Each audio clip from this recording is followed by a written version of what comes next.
Welcome back to my podcast, Your First Deal. I appreciate you guys for watching. We have a special guest today. His name is Trey Poindexter. He is a top producing agent at the Braden Group here in Houston, Texas. Mm-hmm. Been knowing this gentleman for half my life. Yeah, man. From high school to college to adulthood, man. Look at us, man. So, we'll go into your background and then we can kind of talk about real estate. So, how did you initially kind of get into this business? First of all, this is a great business, man. It's a freaking great business. I got into it with my wife, man. Amanda, this is his wife, man. And also, he's a new father. Congrats. I'm a new father as well, man. So congrats, I think I got into real estate so I can make sure I have the most flexibility for my child. Mm-hmm. But my wife kind of planted the seed. As you know, like I did parties in high school and college, and I think that social knack and that social ability to connect with people. She was like, "Hey, why don't you direct that towards real estate?" And then I had friends that were doing, architecture designs and other things like that, and I was subconsciously not knowing I was already in the industry. Because even when I was in college, I used to ask my friends, they're like, "Hey, can you interior design my room?" Yeah. And then way back in the day, I used to work with my granddad, which was a civil engineer, like one of the first black civil engineers to own his own practice here in Houston. Didn't know that. And I'm out there doing surveys with him, not knowing every house you buy, every commercial property you buy needs a survey. And I'm out here doing it as a kid, like. Full circle moments, man. The Lord works in different ways. Let him work, man. That's all I'm saying. Okay, I appreciate that. That's the real thing. I'm just saying. So your wife got you into it. So when did you actually decide to get your license? I decided to get my license when I moved to Ann Arbor, Michigan. Okay. I think I was in love, and I said, you know what? All right, I'm down to move because she was in residency at the time, and she said, hey, would you move to Ann Arbor? You should do real estate. Come on, And I said, you know what? I do love her. I think I can make a real play it, the future together. And I said, let me focus and make it happen. So I did my online testing. I locked in, and then I got my license in Michigan. One of my good buddies that works at a big tech company, he was actually selling his place in Michigan, and he allowed me to list his house as my first listing right after I got my license, and was able to allow me to meet another lady that happened to know my mom that was trying to, show the listing I had, but she was like, hey, let's grab some coffee. And I just talked to her and I was like, hey, she was like, I want to go back and be a teacher, but I have all these leads. Let me see my leads and you just send me a referral every time. And I wasn't getting leads. I'm not from Michigan, the business can be brutal, but at the same time, let your personality do your talking too and be genuine. So she was like, Trey, I would love you to have all my leads. And she wasn't lying about that. I remember getting the phone call and I was like, yo, it's about to happen. And then I kept running with it and I kept converting and I kept looking at the market saying, you know what, how do I figure out a way to make it where you're not working for anybody anymore? How do you work for yourself? How do you become the client? And that's just, took time of observing the market and saying, what can I do? Okay. So we're going to talk about the Michigan market, then we'll transition to Houston. Okay. So let's stay in Michigan because that's where you started. Yeah. And so tell me about the Michigan market, how you got started, and some of your business out there. Because you're doing some flips. Oh, where am I? I'm not gonna lie. So now as an adult working, now with the Braden Group, I am also with Realty Pros, another group out in Michigan and DC, Florida and Atlanta. So I'm licensed in multiple places. I had a mentor that was like, hey, Trey, man, I'll see what you're doing. Let's connect. And then my wife and I started looking at properties like, how can we be the client? Make yourself the client. Absolutely. What can you do for yourself? Treat yourself to your own business meeting or, business objectives. And we saw some properties that we bought, and we rehabbed it and put renters in there. And there was enough validity in the property that, we cashed out refinance. Granted, we didn't cash out refinance right away. For the general use, because because they probably need to break down. Yeah, what's a cash out refinance? Cash out refinance is when you find a property that you like, right? You bought it for cash, you bought it for cash, you rehabbed it for cash, but now the property has increase in equity in that property, and so if you're like, hey, I want my liquidity back, how do I get it? That's a refinance. So if the house has a certain amount of liquidity, a banker will probably give you about 80% of your loan to value. Appraisal value. And so you can pull that money out tax free and be able to use it for the next project. So just, I guess, to get a little deeper. So this is kind of like the birth strategy. In a sense. And in a sense, yeah. So my wife and I found these 3 houses in Michigan. There was a bundle package with a Detroit land bank. Each house was selling for like $5,000 a pop. Granted, this is like, I think 2020 or 2019, right before the crazy. Yes, $5,000 a pop, right? You can put that on the screen. $5,000 a pop. And we rehabbed each house for about $30,000 or $35,000. So each house probably cost about $40,000 to do. Luckily, we had a little extra cash to do it at that time. So we did it all cash, and we put renters in there. So we never refinanced right away, even though I could. We had renters paying it, so we weren't paying any interest. We were paying ourselves back. We did the numbers based on putting $40,000 in a house. Mm-hmm. If I have a renter at $1,500 or so, that was almost only 3 years to be fully paid back. That's crazy. So we just kind of let it ride, and then we was like, yo, let me just pull the money out. Because at first we wanted to sell it, and we were like, yo, we're tired of renting this house. But I was like, yo, baby, if we pull the money out, we can have all that cash right away, quicker than the 3 years. Mm-hmm. And then we can still look at the numbers on, yes, you're paying interest, but what are you gaining? And we had to look at the cash flow number. So if I'm renting one house for $1,500, but my mortgage on the house is $750 or whatever, right? That difference is, $750, yeah. Correct. So that's cash flow. Yes, you're paying interest, but that tenant was paying it. And now you're making $750 on that property. So over time, yes, you're paying a lot to the bank, but what are you gaining in return? And the number always adds more for the money that you're gaining for the cash flow. So we saw that became our own thing, and then I started copying and pasting that same formula and saying, hey, if that works, why, reinvent the wheel? And I started doing it. But there's always multiple ways to do development and investing in real estate. So find what's best for you. I've tried multiple areas. I've tried some areas that don't work or aren't as successful as others. But I think it's always smart to explore if you can, but then stay in your lane where you are and be happy for the other ones doing well and saying, hey, we're all doing well in different areas because everybody needs a place to live in different kind of perspectives. Yeah. That was a lot of information. So I threw it out there. That was great. So I have so many questions. Yeah, Okay, so you harped on, you learn what works and what doesn't. And you were kind of talking about that a little bit earlier off camera. Mm-hmm. So what's a formula that you found that's worked? Because you were talking about different seasons of doing rehab. Yeah. So how does that work for you? So the formula that works for me currently, right? And if you have a pen and paper, take it, make it happen, because it's too many houses in America. So I'm never the one to say this information is only for me. Mm-hmm. So Michigan house, let's talk about that one. We rehabbed it for $40,000 all in. That's buying and rehabbing. Mm-hmm. That house appraised for $140,000. That's $100,000 more than what I bought it and rehabbed it for. So of that $140,000, I only took out $100,000 of that because the lender was able to give me that because less than 80% loan to value. Correct. Right? So I took out $100,000 on that property, and that interest and principal monthly payment with taxes included on that was on that particular property $700, right?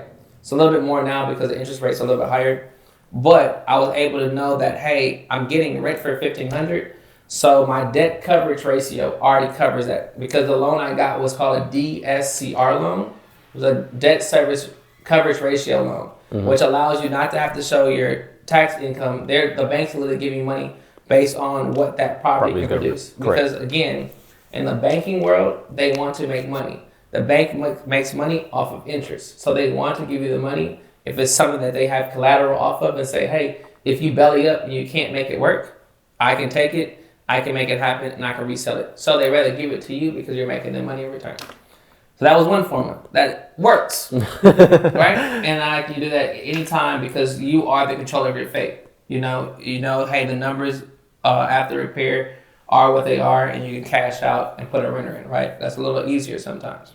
And I always do Section 8 because that's sometimes a little easier. The check comes in the mail, especially if I don't live in that government state. Now, what I was talking about off camera beforehand is I jumped into a deal that I bought that I wanted to rehab and sell. And I bought that house kind of in the summer months / early fall and finished it late fall or something like that, where I'm currently on the market trying to sell this house. Or if y'all want to buy a house, DM, whatever, it's by the airport in Houston, Texas. Oh, and how can people follow you right now? Motivated Trey. If you follow me, I just live my life as a normal human being. So don't expect anything crazy. Just know I'm a black human being that loves his wife, has a kid at home. I just do the standard stuff, but I have fun. But this house, particularly house, I bought in like the summer months, and I rehabbed it, and now it's finished at the end of the season, which is in the fall, winter, and I'm trying to sell it in the time that a lot of people aren't buying houses. Correct. So I had to look at that formula, like, hey, yeah, that was a good deal, but that's the wrong time to buy. So it almost makes that deal a bad deal because now I'm thinking about my time in life. Yeah. Time is money, right? So on that deal, it's finished, and now I've only showed it. I think I had like about 8 people go to see it over, maybe 15. I'm sorry, 15 people go see it over a 2 months time, well, a month and a half. So 45 days, right? Typically, you want to go on the market, be off the market right now. But right now in Texas and nationwide, sometimes it's about an average of 60 days on the market. So I'm still within that average, but you want to be in and out. There's more buyers in the summer. So on that deal, I would have bought it now, rehab it in the winter type months, and been prepared for summer and spring. Absolutely. Spring and summer. Because now you have a longer time of buyers wanting to buy. So that's what I learned this year. But again, there's so many multiple ways to make real estate work, especially as a developer. That's what the fun is. Yes. So, if you don't mind, so how many properties do you? Well, okay, I'll get to this. Okay. So this is a question that I wanted to ask: is so what is your ultimate real estate goal, like for personal investing? Like, what are you trying? What are the numbers you're trying to hit? How many properties are you trying to own? What is that actual goal look like? So my goal right now, on one aspect, is 25 homes in Michigan by 2025, right? And 25 homes, I'm meaning homes that I can do Section 8 on, because I know my cash flow can be from 500 up. So if I have 25 homes, I'll do the math for you guys too. I'm just going to use a calculator because yes, I can do it in my head, but I'm an economics major and a minor in sociology. So 25 homes times the cash flow of $500 is $12,500 a month. And if I multiply that by 12 in a year, it's $150,000 in a year that I can make off of Section 8 rentals.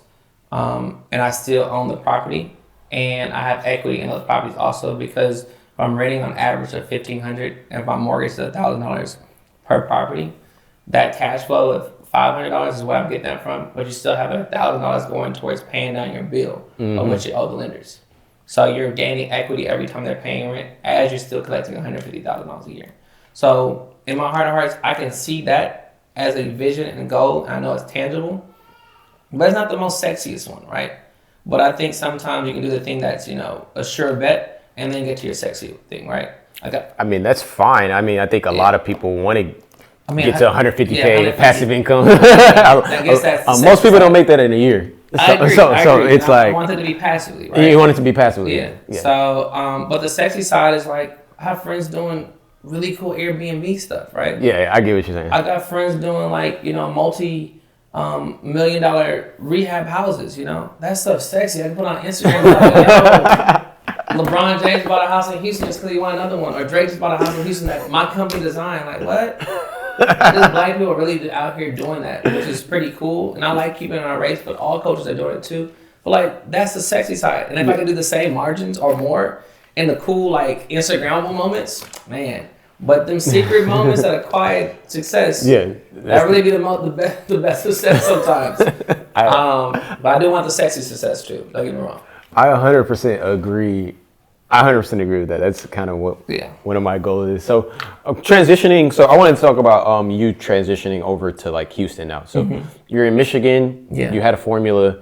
So kind of what are your goals in Houston, and what's the kind of the formula that's been working for you? So and you also just primarily are working with investors right now. Yeah, or investors, but still friends buying houses, because I mentioned earlier that I secretly like helping friends buy houses because I'm able to look at different neighborhoods that I can invest in or buy land and stuff like that. So coming back to Houston, we moved back last year.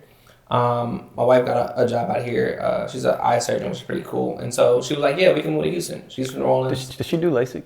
She doesn't do LASIK. It's just pediatric ophthalmology. But, I mean, in that perspective, we can have that conversation. Like, she's knowledgeable in all facets. I need to get it anyways. She wanted a relaxed environment. So whatever she wants, she gets, right? But she was cool with coming to Houston, where I'm from, because she's from New Orleans, so down the street. But when we got here, as a Michigan realtor, you have to start from scratch, right? Oh, you had to get your license. Yeah, I have enough years in Michigan to be a broker there, but in Houston, you have to do the whole test because there's no reciprocity. So I had to lock in and take another test, start from scratch. Granted, I'd already had knowledge out there, but I had to go through the classes. And Houston, I think, is 180 hours, which is a lot more than Michigan. Yeah. I think Michigan's 30 hours or something. It's really relaxed. Did you have to take 90 hours. Did you have to take the national test or just the state test or both? Just the national, the state. Just the state thing. So Okay, I already passed that side. Okay, so cool. Luckily, I got a chance to finish all my classes and took it one time and pass it. But it's just the time and labor intensive to do it. Absolutely. But luckily, once I got my past exam, Booker Morris, shout out to him, good friend of ours, was like, Trey, you should consider working with the Braden Group, you know? And they're, you know, a woman-owned brokerage, which I'm always here for, both from Houston, Texas. And I was like, hey, let's do it. The cool thing about real estate sometimes, it's still an individual sport somewhat, but it's good to have a, you know, network of people in that space. So if I have a house that I need like offload or, you know, I have people that I think align with my, you know, me and my development of real estate, but there's not any pressure to say, hey, I need you to go out there and make it happen, right? You know, it's good to make it happen because some of your proceeds do go to funding the brokerage, but I was able to just be myself. I want to come in and do whatever because there's brokerages out there where you can pay a transaction fee and keep 100%.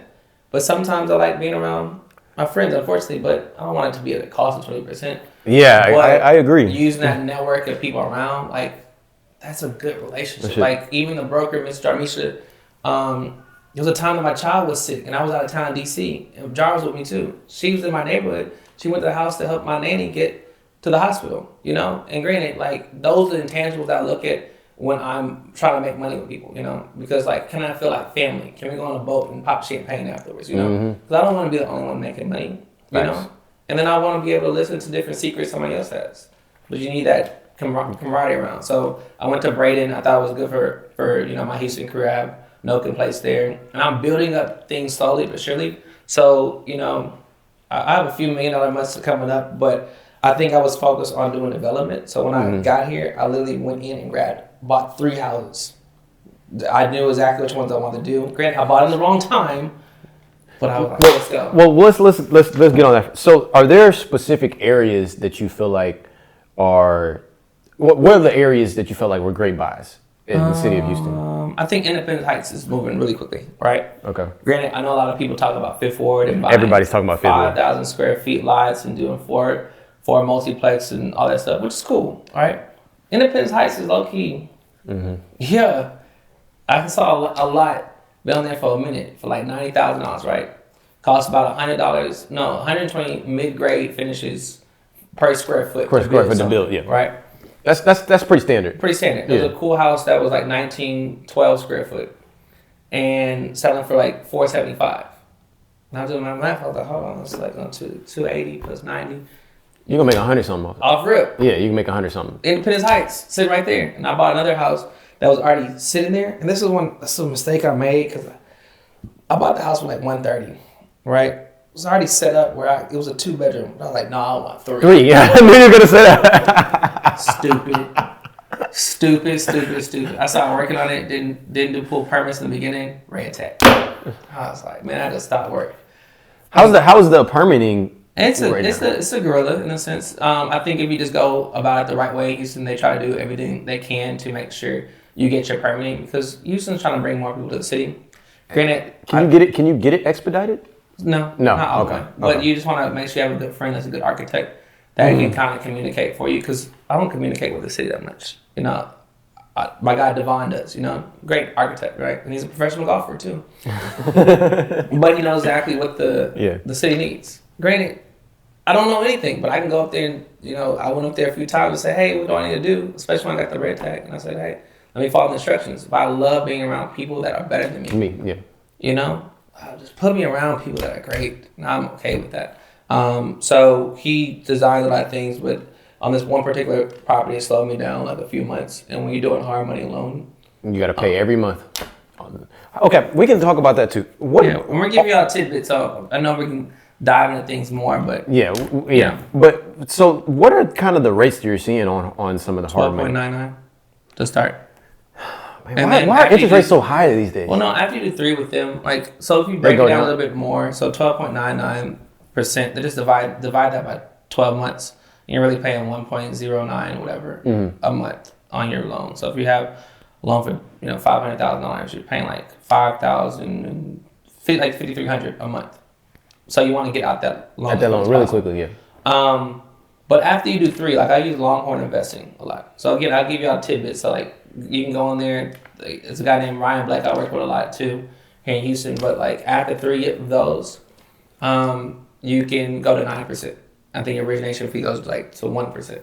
So I think when I knew that, I was like, let me buy 3 right away. So I already had a mechanism that, it's not a large return right now, but I was like, hey, let me check these contractors and see who I can work with properly. Let me get to the finish line and let me sell these things because now I'll be at 9%, for, the money I'm using from hard money. And I was like, that was my strategy. I just said, let me go right now. And do you feel when you're, so the exit strategy on some of these properties, like you said, you could sell it for $470 or whatever the case may be, right? Yeah. Are you seeing that you're able to get those values when you list them right now in this market? No. Or you kind of got to aim a little high and then wait for them to come a little lower. Yeah, but like it's just a buyer's gonna buy what they want to buy. Yeah. And the thing is, when you get into the 4s and 3, like I had a good conversation with a friend the other day ago. This is why I appreciate Michigan a lot. Any home under $250,000, it's a different type of buyer. They're not thinking about too much of like how beautiful. Like they want to make sure it's beautiful, but it's just like y'all need a house. It's better than renting. Bam, right? Anybody's buying a house over $650,000, they're like, cool. I know I need a house. I know what that house looks like, and I'm ready to spend the money, right? Anything in between. There's so many like variables. Like, oh, the interest rate is this. That's the people that are really talking. It's the ones from 250 to 650 or whatever. That is so true. And he said it to me on the phone. I was like, oh my God. That makes so much sense. Yeah.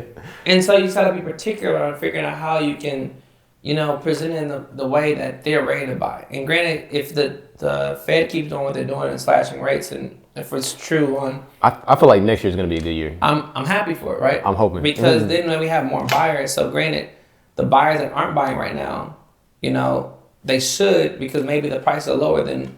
Now we have all the buyers, and now it's like, hey, I want your house. Can I pay, top dollar? Top dollar, correct. But this industry is like water, bro. It flows. Like, just weather the storm. Not to say you're in a storm, but like just stay on your surfboard. And just go. You'll make it there.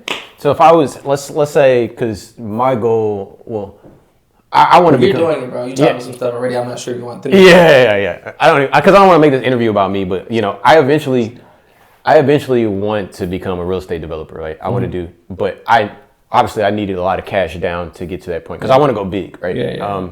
But if I was, let's just say I was a client, right? I had a little bit of money. What would you recommend? Do you recommend if I find some land and do a flip or do a new development? What does it depend on? What are the key factors I should be looking for? I don't know. It depends on the person though too. Because everybody got a strategy to say, oh, literally real estate is like your English class, right? Essays, how it's so much interpretation of like anybody can have the right answer. Yeah. I don't know. No, that's true. Right? It has to, in business, you have to have some kind of feeling towards it too. Granted, like you want to feel if it feels right, but you want to make sure the numbers check. So those both are doing it, go, right? If one's off and one's not. So like, if I have, like, let's give a low amount. Is low 50? What's low? What's considered low? I have $50K saved up. I have $50K saved up, right? And I want to make money on that, or am I happy with not having that money for a while? So I think that was the question you have to ask. Okay, so I'll make it more specific. I have $50K saved up. I already have a primary residence, but I want to do some real estate. I want to do either a flip or new development, right? I want to build something and then sell it to get more capital out of that, right? What do you want to do after two? Like go do a rehab or buy some land and do it? Yeah. Either one. Okay, so for rehab, right? If you find a property, okay, I'll give you real numbers. Okay, I found the property on 41st Street in Independence Heights. The property cost $150. I presented to the hard money lender that they'll take me $65,000 to do the house. I think I said 65. I may have said lower. $65,000. The appraiser came back and said, hey, that house would appraise for $300,000. A hard money loan gives you 100% of your purchase and rehab if it's under 75% of the ARV. ARV, yeah, correct. So that house appraised for $300,000, right? Based on the specs I gave the person. So he said, hey, we can lend up to $225,000. Granted, I asked them for $130,000 for the sales price, and I asked them for only $65,000 for the repair price. So it was $30,000 in limbo that I didn't even ask for. So they were able to pay for everything there. Wait, what? So hold on. I just want to make sure I understand this. So you were able to put like no money down, or? Oh, my bad. They're gonna still ask you for your origination fees. Okay. Right? Correct. So if I had to buy it for $130,000. Correct. I'm following. And I had a rehab budget of $65,000. I'm asking them for $195,000. The house appraised for $300,000 for my plans of what I think is going to be. Yeah. And they would have gave me 75% of that, which would have been $225,000. I don't want the whole thing because you still pay interest on whatever you borrow. All I want is $195,000. So they would say, hey, I'll give you 100% of that.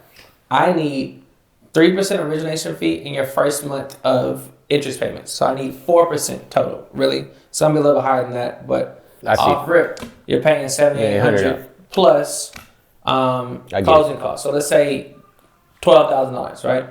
So out of your that's actually not a lot, right? Out of your 50, you only paid 12, so now you're at 38, right? In hard money lending land, you have to do some of the work first to get your money back. So say my first budget was demolition. I know it costs $5,000 to do demolition, right? On the sheet, I put $15,000. So I can do the demo and pay the $5,000. So I took another $5,000 out, right? Now I'm at $17,000 I use out of my cash. But I accomplished all that, and I asked them to give me the money for whatever item that I just accomplished. The appraiser, the inspector goes out, so $100 to do an inspection, and so, oh, he demoed everything. How much was that line item that he presented to us? $15,000. How much did I know I paid? $5,000. Now I paid myself back the $5,000. Plus, now I have a buffer of $10,000 cash to use for everything else on line item. Wow. You know? So that can be the situation. And now you can be like, you know what? They said I could do 3 deals at one time. I still got money here. Let me go find the next one, right? And so if I did that same formula. Wow, that's crazy. Right? 3 houses. Same time. Maybe you want to make sure they're close to each other because you may try to get the workers to move around. But now you just use your $50,000 3 times, right? And say each house, you take $300,000. Let's take that number and say it's sold for 85% less than the. You still make money. So let's do a better number. So let's say it's sold for 90% less than the appraisal value. You know, so it's $270,000. $270,000, yeah. $30,000 less than $300,000. You were trying to sell it fast. You let's say all your fees after you have to pay the realtors, your interest payments that you paid and whatever else like that. Say everything cost you that $225,000, right? $225,000, and say you did that 3 times. So $225,000 minus $270,000, that's $45,000 you made. So you just doubled your money using hard money lending. But you just did it 3 times though. It's $135,000. Yeah. In 1 year, and you use $50,000. The S&P 500 is only giving about 8 to 10% return. A high yield saving bank account or Apple Pay or whatever, like 4 or 5%. giving 4%. Those are still great places to hold your money, right? Even Robinhood's giving money. Everybody's giving money some kind of way, right? Because again, like I said beforehand, banks are making money off your money. So yes, just leave it there because we're gonna give you something. But I just tripled my money off your money. Yeah. But you just tripled your money for yourself. Yeah. Granted, guys, I'm not saying it's gonna happen. But you know, if it strikes right the first time, it does again, third, it's a real thing. But you want to sometimes hedge your bet, you know, just like they're doing sports betting. Hedge your bet's not a bad thing, you know, but you want to be smart. And when I say hedge your bet, you just want to. It's okay to have multiple eggs in different baskets, kind of, sort of. But if you have a formula, like trying to keep them all in that same kind of family, if that makes sense. So. Yeah, we went to different places, man. We've been traveling. I told you a lot of different things. I don't know. No. I mean, we basically broke down how to double your money, or triple your money in a sense. Yeah. But no, I think that was all great information. Yeah. So I think if I close a big deal, I might just do both. Let's chat. We'll talk about it. I'll just if I close. But you're going the right route. Like this, I'm not giving too much of what you're doing, but even on your side, right? When you finish that, deal, now you have money, but like now you have seed money on the actual development side. Yeah, and I just need to figure out the best route. I would stay in that lane though too, though. Because the people that you rub shoulders with are only going to allow you to take on some of their formulas and like their energy. Like we're all chameleons in our own right. We're just chameleons to the people that we end up being around. So if that's the second deal you just did in that space, you just want to say, hey, I got this, what can I do? Or like, where do I buy my own thing to do what I just did, right? Yeah, just stay there. Yeah, it's gonna fucking happen. Yeah, I don't know if we can cuss it out. It's gonna happen. Yeah. No, I mean that was good. I mean, I don't really. We could. How long we been going? Okay. I hope it all tied together. I know I'm in different spaces, but. 32. Oh, we're good. Yeah, I want to stay at 30. Okay, no, that was perfect. Okay, well, we'll wrap it up. So, you can give your Instagram one more time. Yeah. So, like, how can the people follow you, or is there a website they can go to? Hey, man, if somebody knows me, just ask them like, hey, can you hit up Trey? I'm that accessible, But if I miss your phone callers, miss your DMs, like, I'd rather see you in person. Let's have a conversation. But like, let's all build a success up together. It's different phases of success. Your success is not going to be like the other person's success. So find out what makes you happy, build what's around you, and then, I'll see you at the top. Okay. That sounds fair. All right. So I just want to thank everybody for watching. This is an incredible episode. You guys can follow me on social media at Brian K. Miller 2. Thank you for watching this episode. We'll see you guys in the next one.